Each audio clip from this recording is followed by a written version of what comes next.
Lord Chedworth will see you later. You're not to leave the house.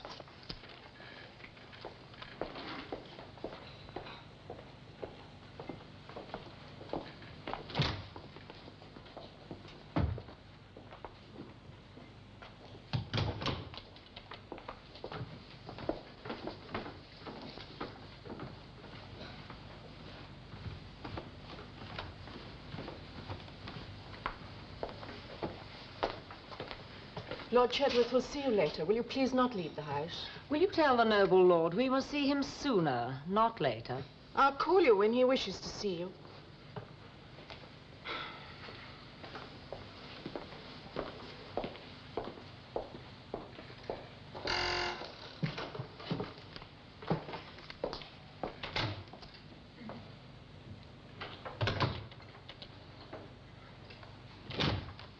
Lord Chedworth will see you now.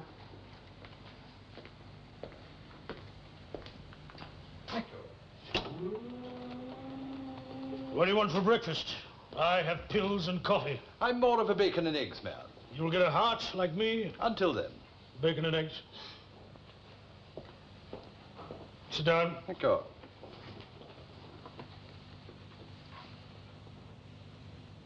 You don't look clever. It is one of my natural advantages.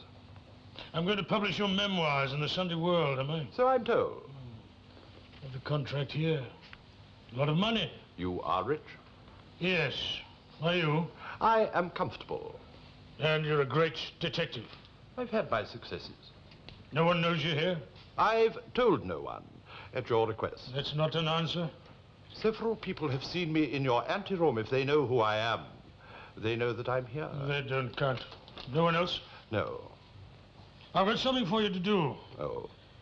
Someone here is trying to kill me. Who? If I knew that, I wouldn't need you. What do you know? We'll come to that later. First of all, is it on? On. Will you take the job? What job? You sure you're clever? Quite sure. Well? Lord Chedworth, you have yet to define the job. Find out who is trying to kill me. And prevent him or her from doing it. Yes. No.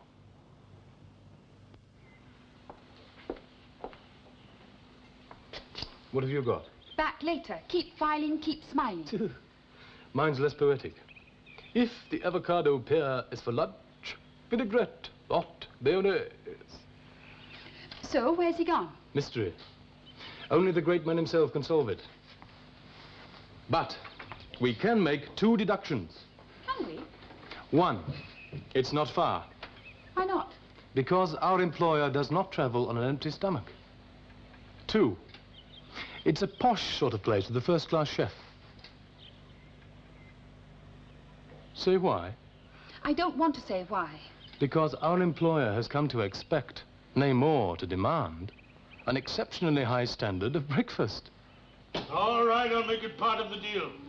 You've got all those files. I'll assign you 2 of my brightest boys from the world. They can work with your secretary, write the whole book for you. All you have to do is to put your name to it. Leaving me free to work for you? Yes. No. What was the last figure I offered you? Lord Chedworth, you know perfectly well what it was. Perhaps you are clever. You're getting to know me. I'll raise it 250 a week. And expenses. Yes. Free bacon and eggs, baccy, beer. Yes. No. I'm not accustomed to being refused. If your life is in danger, you should go to the police. I want you. Now, what do you want? I shall shortly be applying for a new passport. Against the word profession, instead of police officer, I want to write none. Not author. Hardly professional. All right, then, not author. Not as far as the Sunday world is concerned. And what are you going to do now? Sue me? I warn you, I have a good 20 lawsuits running at this moment. Most of them for breach of contract. Take a smarter lawyer than you can afford to get a single penny out of me. As I say to myself at least once a week, thank God there are other papers besides the Sunday World. Lord Chedworth, I shall break the habit of a lifetime and leave my breakfast unfinished. Good day to you all. Stop. Why? I like your style. I must lend it to you sometime. I can untear that contract in 10 seconds flat. I prefer it torn. Don't tell anyone you've been here. Just think the whole thing over for 24 hours. Come back tomorrow morning, same time. Name your figure, I'll pay it. But good day to you. Mr. Rose will be here at the same time tomorrow.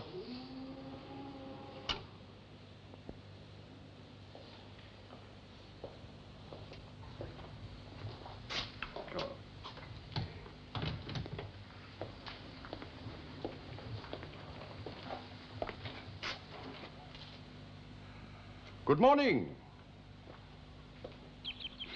I'm sorry, he really is extremely busy. I can't possibly disturb him. Can I take a message? Oh, I see. Yes, I have that message already. I'll give it to him as soon as he's free. Goodbye.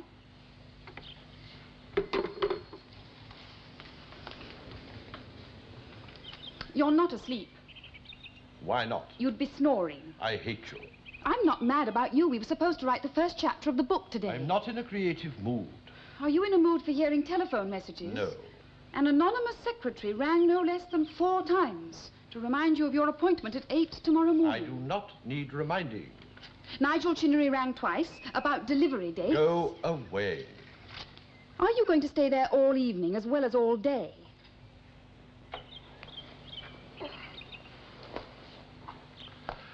I have been tempted by the devil. I told him to get behind me, of course. He asked me to go away and tempt myself. That makes things much more difficult. Are you being greedy about money again? Money means nothing to me, provided I have enough of it. No, the present temptation strikes at my weakest point. Vanity? Damnable, insatiable curiosity. The one thing I cannot bear is that there's something going on which I simply do not understand. And in order to resist the terrible urge to find out, I have to make a supreme effort of willpower, stiffen my sinews, summon up my blood. Force yourself to lie down and do nothing at all. Exactly. Bang goes my solution. To what? The mystery of where you went this morning. I couldn't bear not knowing, so I worked it out. Damnable curiosity. Just like a detective. Mighty like a rose. Looked at the mileage on your car. You've done 30. 15 there, 15 back. Now, who lives 15 miles away? 100,000? Capable of giving you the kind of breakfast you require. Very few. One of them being the proprietor of the well-known scandal sheet, which is about to publish your memoirs. Ah. I tell myself this is more than coincidence. He went to breakfast with Lord Chedworth. Very good. Is he right? No, I'm not. I just heard the news. This morning, Lord Chedworth had his breakfast in another place. What do you mean? He was found dead in his bed of a nice, peaceful heart attack. Was he indeed?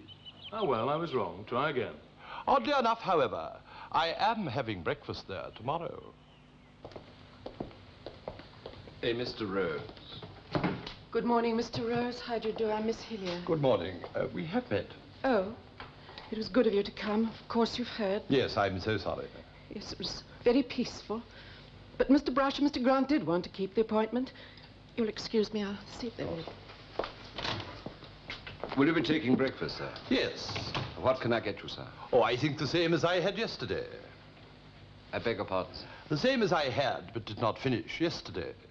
I'm sorry, sir, but what was that? Bacon and eggs, toast, marmalade, coffee. Bacon and eggs, yes, sir. Would you come in, Mr. Rose? Thank you.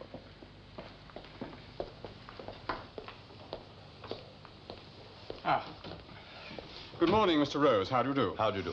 I'm Robin Brush, Lord Chedworth's nephew. Yes. You've heard, of course. Yes, I'm so sorry. Oh, it was very peaceful. And this is Tom Grant, editor-in-chief of our newspapers. How do you do? How do you do? Oh, do sit down, Mr. Rose. Thank you. A cigarette? No, thank you. Well, as you know, my uncle had wanted to see you this morning. We were anxious to keep the appointment in order to clear up what might otherwise have been a misunderstanding. On what point? Well, my uncle was a very strange man. To put it mildly. Especially in the last few years. His mind was active and vigorous as ever, but, well, what shall I say? The egomania blossomed into megalomania with a few other manias thrown in. Yes, he did some quite extraordinary things off his own bat, without consulting us, without even telling us. Our main function as his right-hand men was to go around clearing up his messes. With a small bucket and a blunt shovel. So we weren't entirely surprised when we found this. My contract. Yes. In the waste paper basket. Yes. Not a word to us. Not a word to anyone. He must have suddenly decided for no reason at all. There was, in fact, a reason. But we do want to assure you that the Sunday World will honor the contract exactly as agreed.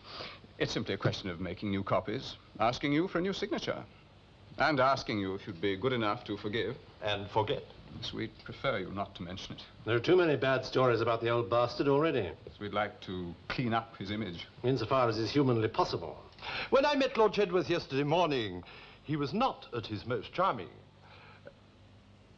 Well, have I said something wrong? You met Lord Chedworth? Yesterday morning. But you can't have. Here. You both saw me. No. I'm very sorry, Mr. Rose, but yesterday morning, my uncle never even woke up. Then I suppose he walked in his sleep. I don't understand. Nor I.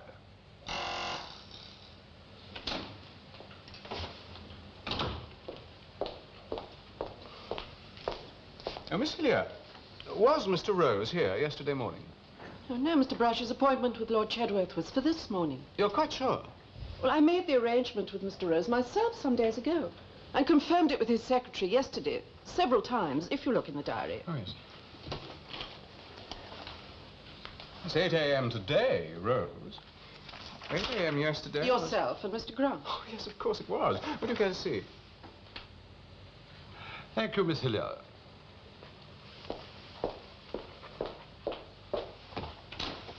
Breakfast. Oh, come in, Tomlinson. Would you sit over here, Mr. Rose? Thank you. The bacon and eggs for you, sir, wasn't it? As crisp as yesterday, I hope. I beg your pardon, sir. As crisp as the bacon that you gave me yesterday. I'm sorry, sir, When I was here. No, sir. Tomlinson, what did happen yesterday? Well, sir, Lord Chedworth always used to wake up and ring for me. Usually about 7. He liked an early start.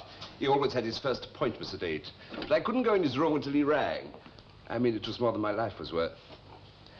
Well, 7 o'clock came and nothing happened, and then it got on towards 8. And I was worried because I knew that Mr. Brush and Mr. Grant were waiting to see him. But I didn't dare. If you'd known Lord Chedworth, you know what I'd mean. But when it got to near on 9, I thought there must be something wrong. So I plucked up my courage, crept into his room, and there he was, in bed, looking as if he'd just died. So you summoned the household? Yes, sir. And the doctor, of course? No, sir. I sent for the doctor. Well, thank you, Tomlinson. We'll do the rest ourselves. Thank you, sir. Thank you, Tomlinson.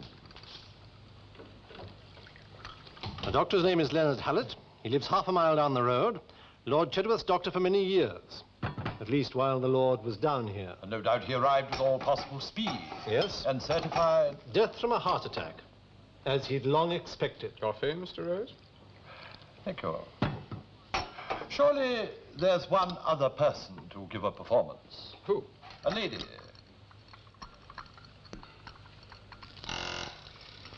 You may perhaps know that Eleanor Gray is our women's editor. Oh, Miss Hillier, ask Miss Gray to come in, would you?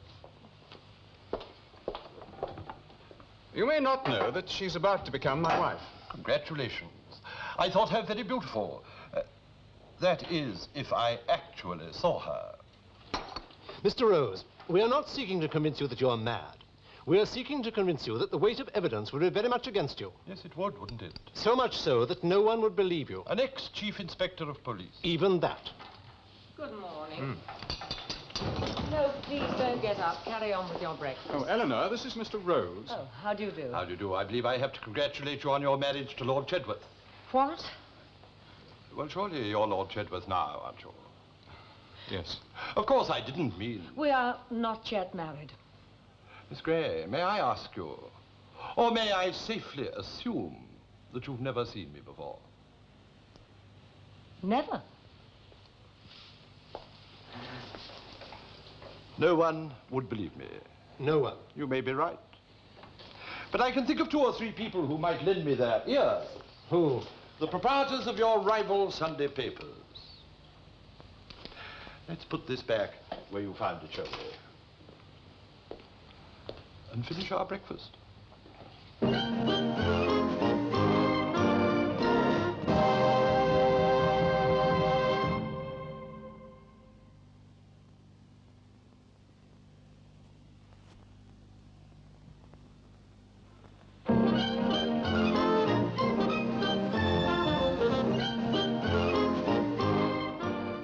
I finished my breakfast without saying a word. I'd have enjoyed that bit. Except, of course, for a final goodbye. Well, that's the story. Now, do you want an explanation? Can you? No. As I thought. 1 or 2 facts emerge. John? On the morning of the death, you left Chedworth's house about 8:30. Now, unless the doctor's a liar too, Which we have no reason to believe. as yet, A point which Drusilla will check on. Me? How? we can assume Lord Chedworth died in the next half hour, say 9 o'clock. We can also reasonably assume that he died in his wheelchair at his desk. Why? There are some men who have been known to go back to bed after breakfast. Only on Sunday. Lord Chedworth was not one of them. We don't know how he died. But you think it was murder? We do not jump to conclusions, even though we have nasty, suspicious natures. All we know is it was something that could be passed off as a heart attack. Given the doctor's not a liar, on which point Drusilla will check. How? We can assume the death was not solitary. What with 3 people waiting to see him, and the secretary and the manservant in and out of the room all the time. Plus the fact That between his death and the arrival of the doctor, 1 or more of those people pushed the corpse into its bedroom and put it to bed. Is the bedroom upstairs? Immaterial. There's a lift. Anyway, they're all in it together, since they're all telling the same lie. Exactly. Anything else? Yes. How are the avocados? You have cured me of my liking for vinaigrette. I meant any other points. Yes. In your clumsy, vulgar way, you made a terrible faux pas about marriage to Lord Chedworth, which embarrassed the beautiful Miss Gray. Embarrassed is hardly the word. A gentleman is someone who is never rude unintentionally. That is a remark of John Wilkes, the greatest scoundrel of his time. What else? Salmon. With mayonnaise. My mayonnaise. Help yourselves. You have, of course, missed the most important point of all. Why did they wish to conceal the fact of my visit? Because they wish to conceal something funny about the death. Not enough in itself. I haven't finished yet. And because they know what Lord Chedworth said to you. Someone here is trying to kill me. 10 out of 10. But how could they possibly have known that? I mean, obviously he wouldn't have told them. Unlikely. Broom bugged? Tape recorder? It will be your job to find out. Right. I give you the hint that today is Saturday. And there is a pub in the village called the Chedworth Arms, and Tomlinson, the manservant, has a drinker's nose, if ever I saw one. The hint is broad. I shall wait and receive visitors. In the meantime, poor Drusilla. Why? Poor Drusilla, you're going to have rather a nasty accident. What sort of accident would you prefer? Drink that. Oh, thank you. And you sit quiet for a time. I am starting to come round. Good, good. Now drink that water and sit quiet. I'm so sorry to bother you like this. Not at all. What am I here for? But you see, I was driving along and I suddenly started to feel dizzy. So I stopped the car and I got out and I saw the brass plate on your front door. I suppose I fainted. Yes, well, that's what often happens when you're pregnant. What? How far gone are you? A couple of months? Yes, that's right. You must take it easy, you know. Make your husband do the driving. I was only going up to Chedworth Park. Oh, yes? Are you a friend of theirs? Oh, no, just to see the gardens. Aren't they open to the public at weekends? Yes, first weekend in every... Not today, I'm afraid. Oh? Certainly not today. You know, Lord Chedworth just died. I hadn't seen the papers. Yesterday morning. Heart attack, poor old thing. Bing, just like that. I told him. Were you his doctor? Those specialist fellows in London used to give him all these pills, tablets, drugs, buckets full of them. All I did when he came down here was to tell him the truth. They're no good for you, I told him. They're against nature. They're a shock to your system, and any kind of shock can kill you. The only way you can stay alive, I told him time and again, is to give up working and take things easy. But he wouldn't listen to me. And what's the result? I go along there yesterday morning, and there he is. Heart attack. Gone in a flash. I could tell at a glance. Single glance. Yes, I'm sure you could. Now, I'm going to give you a good old-fashioned pick-me-up. Won't do you any harm. I make it myself, mostly sugar and water. And you tell that husband of yours to look after you. Yes, I will. I think this is the one. Can you tell me what it says on that bottle?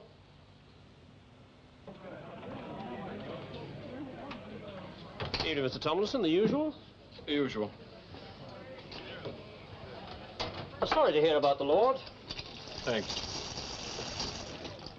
You'll come in for something in the will, I suppose. Right.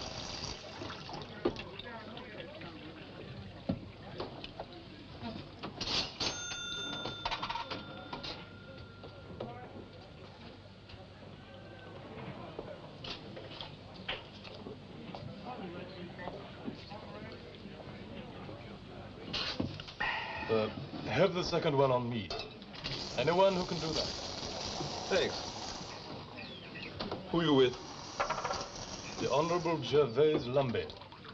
Round here? Night Hall. Borrowed his car. Valet? Valet chauffeur. 2 for the price of 1. Well, death to all employers. I'll move for that. Mine died yesterday. Oh? 25 years with it. Oh, yes. Bloody good riddance. Mud in your eye. Cheers. Apart from the fact that my house is on your way down from London, to what am I indebted? I thought that you'd like to see an early edition of tomorrow's World. How kind? With a reference to yourself. Ah, that nice chap Pendrell who writes the gossip column. I wrote this one myself. Ex-Chief Inspector Charles Rose, who's writing a book about his experiences at Scotland Yard, had an appointment to meet Lord Chedworth the morning after his death. Lord Chedworth had long been an admirer of the famous detective and had personally arranged to buy his book for publication in the Sunday World. The price is still a well-guarded secret even from your humble servant. But my guess is 5 figures and not beginning with a 1. I spoke to your publisher, Chinnery. Told him Lord Chedworth had decided to improve his offer. We were sending you a new contract. You're not by any wild chance trying to bribe me. I wouldn't be such a fool. That's what I thought. I'm simply making it impossible for any other paper to compete. Ah, yes. Oh, I know the market. They'd all like your book. But not for 5 figures beginning with a 2. Not even if it included the story of my visits to Chedworth Park. You're shockingly ignorant on some points. Sure. There's a golden rule in Fleet Street. Dog does not eat dog. I was afraid of that. I have in my files well-authenticated stories about the proprietors and chief editors of other papers, which under no circumstances would I ever publish. Then why keep them? I'm a newspaper man. I have a passion for knowing the truth, even if I can't print it. Another drink? And a passion for scotch. Thank you. What damages the boss man of a newspaper damages the newspaper. And what damages a newspaper damages the entire press of this country. Yes, I see that. Which is why it's better for the story to be that Lord Chedworth died peacefully in his bed. Mr. Grant, I myself have, if not a passion for knowing the truth, at least a tiny hankering. Mud in your eye? 25 years with him. 25 years with that bastard. Rough. Stories I can tell you. Go on, then. Go on what? Tell me. Can't. Why not? More than my job's worth. He's dead now, isn't he? That's right. That's why. What do you mean, that's why? Sworn to secrecy. Who that? New man. New lord. What's he like? He's as pleased as I am. More. I never said that. Said what? Last thing I said, I never said it, right? Right. Right. I'm not saying that absolute power corrupts. I'm simply saying it makes a man inhuman in his dealings with other men. Then why stay with him? Money. Just that. Oh, he was a great newspaper man once. Great flair. Which you respected. Admired. Admire. Once. I never had that kind of flair. But I'm a brilliant technician. Brilliant. I can lay out a front page better than anybody else in the world. I believe you. I wouldn't take more than a year's contract. People told me I was mad, but I wouldn't. And each year I handed in my resignation, and each year he offered me more money. Difficult. In return for which he demanded the right to the entire use of my brain, and the right to humiliate me in public and in private as and when he chose. Galling. Oh, I was lucky. I wasn't one of the family. He took a special delight in humiliating them. He treated his nephew like a newly joined office boy. He treated his brother like the lowest of the low. His brother? Robin's father. You've met Robin? Yes. Well, old Bob Brush was a nice, sweet, decent, ordinary man. He slowly wilted under the strain. 10 years ago, he went on a long rest cure. In heaven, I hope. Though the other place would be a rest cure, too. You're too old a drinker simply to be talking in your cups. Oh, yes. You have a purpose for telling me all this. Well, make what you like of it. I'm simply saying that never a week passed in my long association with Lord Chetworth. I didn't wish him dead. Well, now it's happened. And I'm saying the world's a better place. Mm-hmm. You'll not find one man who will shed one tear on that grave. Woman. Oh, yes, one. There are women who feed on humiliation. Yes. None of his wives did. They left him. No. The one virginal survivor. The devoted doormat. Miss Hillier.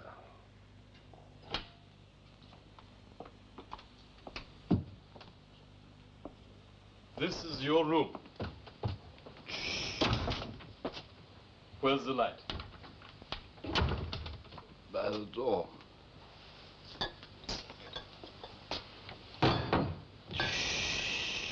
What for? What's the time? Half past closing time. Old cowl here is just overhead. What old cow? Miss Hillier, secretary. Private confidential secretary. Cow. What's the matter with her, then? Glasses? In the cupboard. Cupboard. Ah, yes. Can't even go in without her permission. Wait outside if she says yes. Can't see Lord if she says no.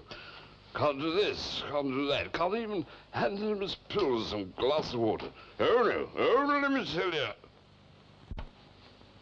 Like mother, like wife, worse than a wife, spy. Over here is now reporters Lord Chedworth. You said he's dead. Good. Glasses are dirty. Under the tap. Ah, right. Pity she's like that. She the only woman in the house.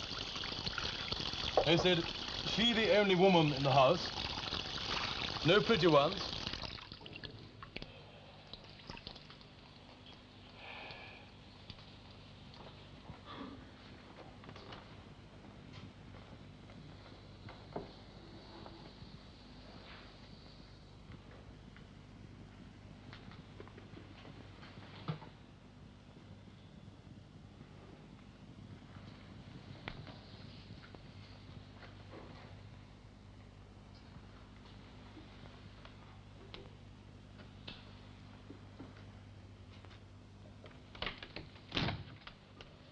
Are you looking for something?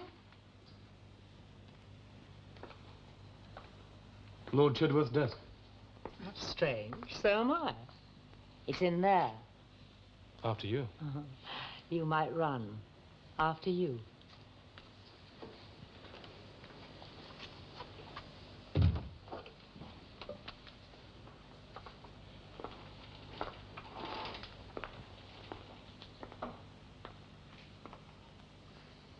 Lord Chedworth's desk. Thank you. Let's have a look at you. Burglar? No. Detective? No. Someone sent by Mr. Rose? Yes. Hoping to find proof of murder? Hoping to find what may or may not be findable. We could have taken it away. Yes, you could have. Go home and tell him we've taken it away. Whatever it was. Whatever it was. What were you hoping to find? I've wanted to go through this desk for years. I've had to wait till the owner was dead. Because there might be something about you. Of course. Which you might want to burn. Which I might want to use in my autobiography. Sorry, I'm holding you up. It's all right. The desk is locked. Yes, pity. And I have the key. Which you're not going to lend me. That's right. Not even if I ask you nicely. You smell of beer. So I should. What do I smell of? Balma, Mitsuko. You're wrong. It's the only one I ever remember. Well, I can't find anything. Your turn. That's all right. I'll wait till you've gone. Who said I'm going? I'm interested. In what? Most of all, in you. Do I have to kiss you goodnight to get rid of you? That would be nice. I'm spoken for. Nevertheless. Tomlinson. Tomlinson.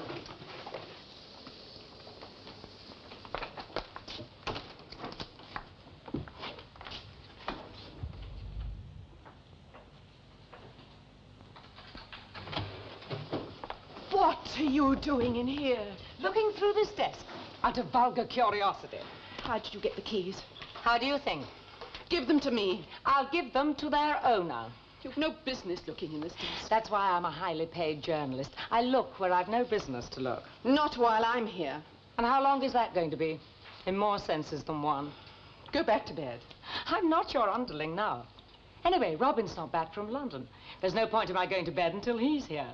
If you call me names, I shall get very rude and nasty and call you an old maid. I'll report you. You can't. He's dead.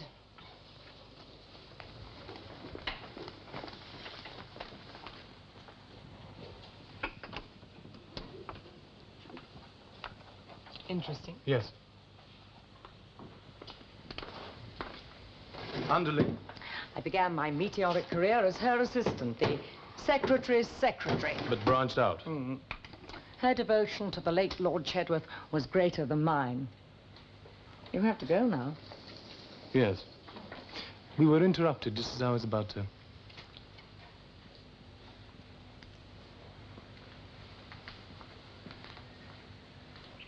If I can explain... My dear chap, don't. Let me have the pleasure of guessing. You've come here this morning to assure me with your hand on your heart that your uncle's death had nothing to do with anyone at all. Well, yes. And above all, nothing to do with Miss Eleanor Gray. Am I right? Well, I am naturally concerned. Of course, perfectly natural. Since she's to be my wife, for no other reason. Your wife must be above suspicion. As she is. Not one of you is. Look, you're not a policeman any longer. And I have the duties of a normal citizen. Like the duties of creating unnecessary suffering. It is, in my experience, usually better for the truth to be known. Not always. There are exceptions to the rule. I've yet to discover that this is one of the exceptions. Will you take my word for it? I'm not a great word taker. Look, my uncle died of a heart attack. I think I've learned enough by now to give me a very good idea of how your uncle died. Do you want to tell me the truth? Or shall I tell you? You tell me. Drusilla, would you bring me in that letter we were writing? As a normal citizen, I thought it best to set it all out in a letter to my old friend, the Commissioner at Scotland Yard. Thank you. As you see, it's not yet finished. I'm prepared to delay finishing it, if I may come to, say, at tea time today. I should like the following to be present. Yourself, Mr. Grant, Miss Gray, Miss Hillier, and, of course, Tomlinson, to hand round the buttered scones.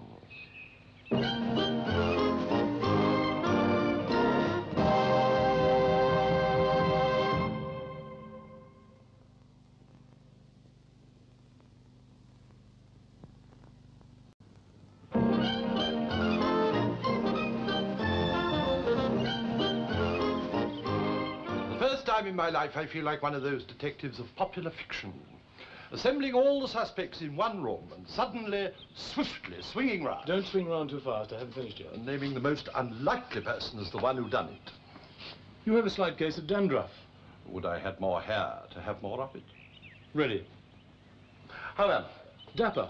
Dashing. Thank you. No, I'll drive. What for?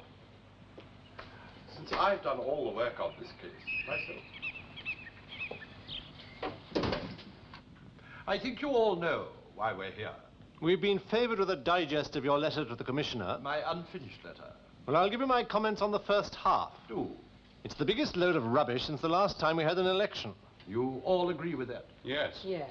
Nevertheless, I propose to send it to the Commissioner, and he will undoubtedly wish to carry the matter further. How?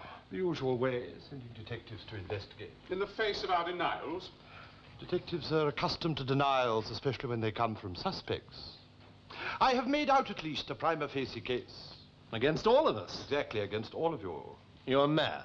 I have produced a very reasonable solution to the mystery of Lord Chedworth's death. But there's no mystery. Mr. Brush, if I may call you that to distinguish you from your uncle, the body in question, who made it a mystery in the first place?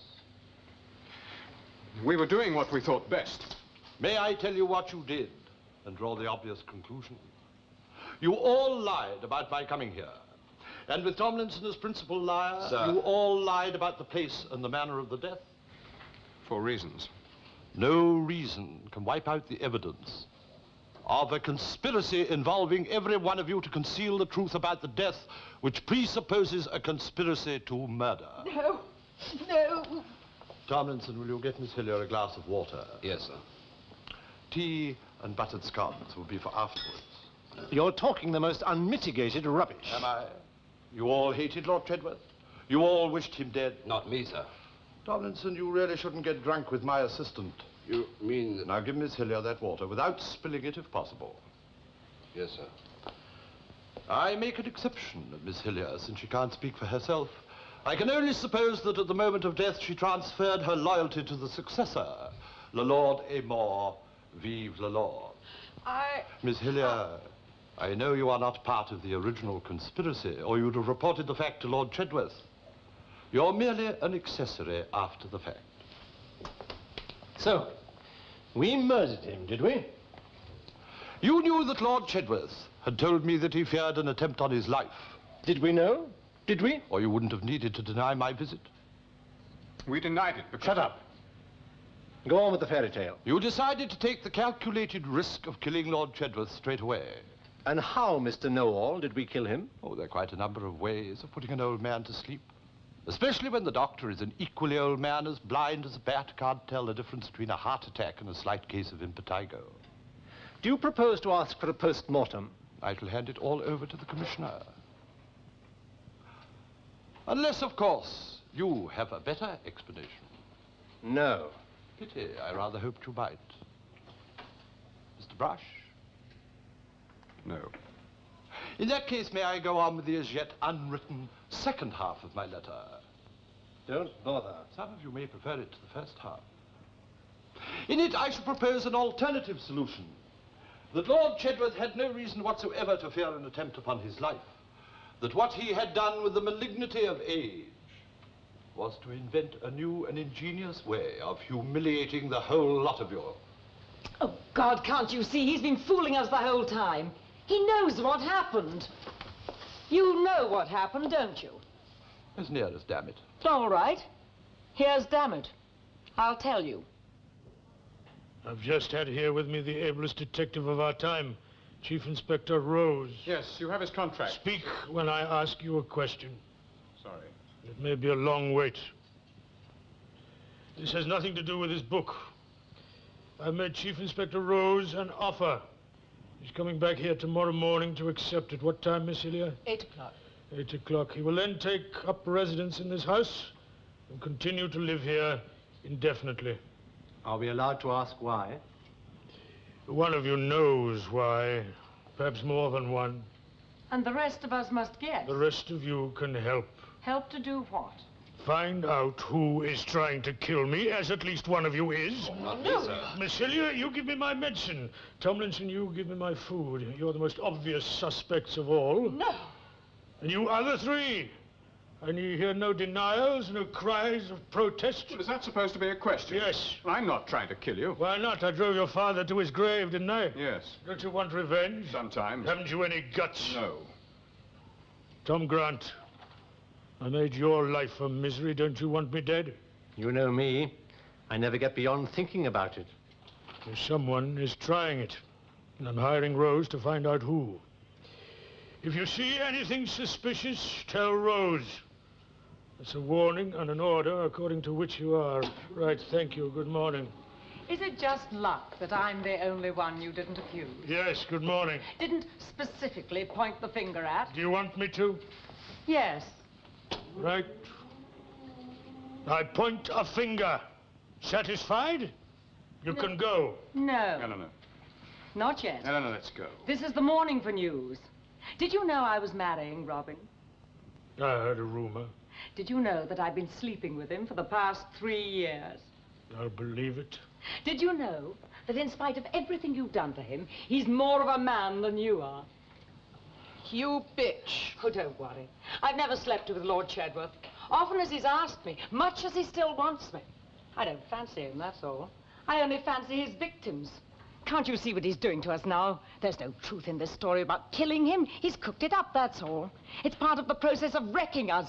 So we can't talk to each other, so we can't trust each other, so we can't even marry each other. Miss Gray, you are fired. And that's all he can really say. Miss Gray, you are fired.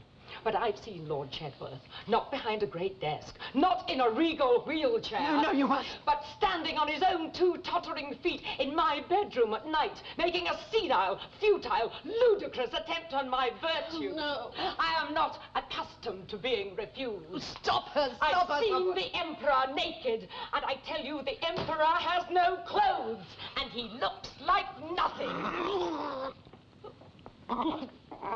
Get out, all of you. Go away.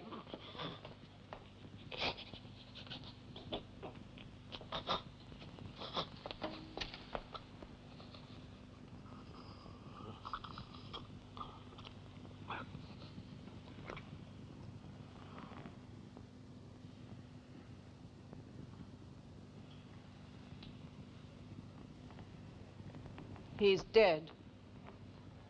And that's what happened. Thank you. What are you going to do? I shall tear up my letter to the commissioner. But you never intended to send anyway. Never. And you'll do nothing. Nothing. What was it you wanted? Tea and buttered scones? Tomlinson will provide. Here, sir, or in the drawing room? I think in the drawing room. You go on. I'll bring Miss Hillier.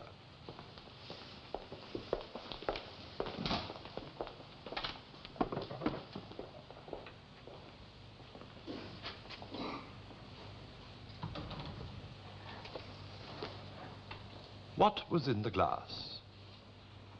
The wrong medicine or a massive overdose of the right one, enough to give the final shock? The one thing that didn't fit. They all hated Lord Chedworth. You loved him. What were you doing in the conspiracy? The only possible reason was that you were involved in the death as something more than a spectator.